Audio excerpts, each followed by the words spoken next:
Okay, so we had another question from Steven. This one also came through devmentor.dave.com form. And this one says, I'm learning the Mern stack, and I just wanted to know if the Mern stack is good for getting your first job, as there are not that many Mern stack internships or newer jobs right now. All right, so this is a question I actually get a lot, not specifically about the Mern stack, but about pretty much any any junior dev role. And even some senior dev roles. I know a lot of senior devs have been laid off recently from different companies, and a lot of times they'll be asking, "What do I need to be learning in order to get a job?" And the problem is that's going to vary again, depending on your location. It's going to vary depending on how wide of a net you're casting for your job search.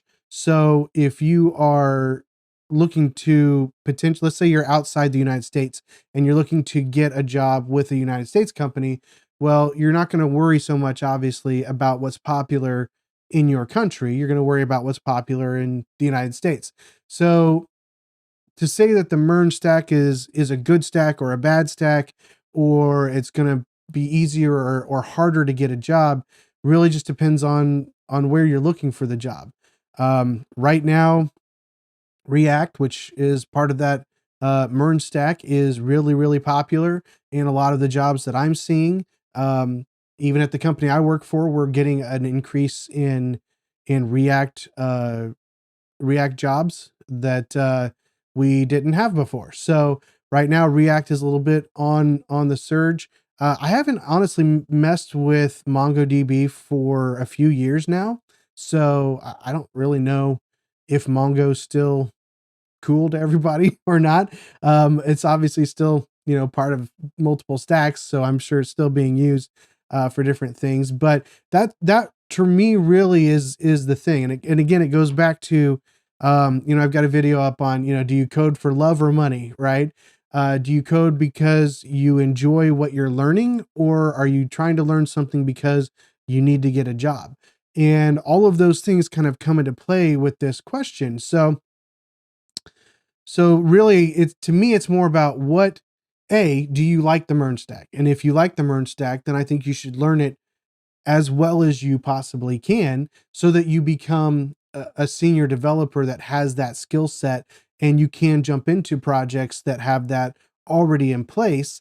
Because that's typically what happens is people are looking for specific skills because they already have a project that requires those skills. Whether that's a Laravel project, or whether that's, a Mern stack project, or whether that's a Vue project, or Java or C++ or anything else.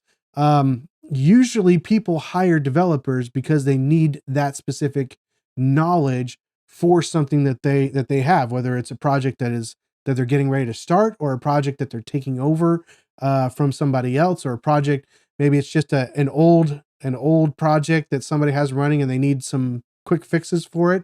So when you see those job descriptions, they're looking for people because they have work in those specific areas.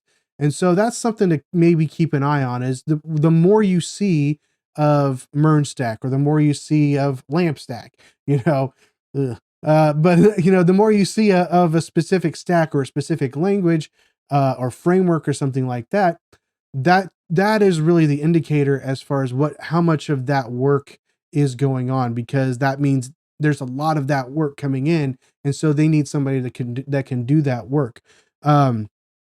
So for me, if you need a job right now, if you can keep learning and you don't need a job, then I would say keep learning the Mern stack. But because it's a perfectly fine stack, and there will be jobs if there aren't any right this second.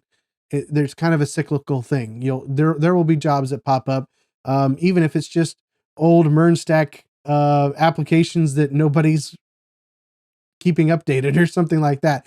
It's like PHP kind of went a little downhill for a while because there wasn't that much work in it. There's lots of other shinier things, but then there were some old applications that needed PHP developers, so it started coming back up a little bit more. And then of course you've got some good frameworks like Laravel that have made a surge and things like that. But I would say look for what's popular, not necessarily popular in learning. Let's look for what's popular in job postings, because that's how you know what people need. Lots of people want to teach you certain things because that's what they know. And so I wouldn't necessarily look at what's popular and what people are learning. Look at what's popular and what's being posted on the job boards. So that would be my suggestion. If you like it and you can afford to keep learning it without a job, do that. Otherwise, look and see what's popular, and that's something that you think you can pick up.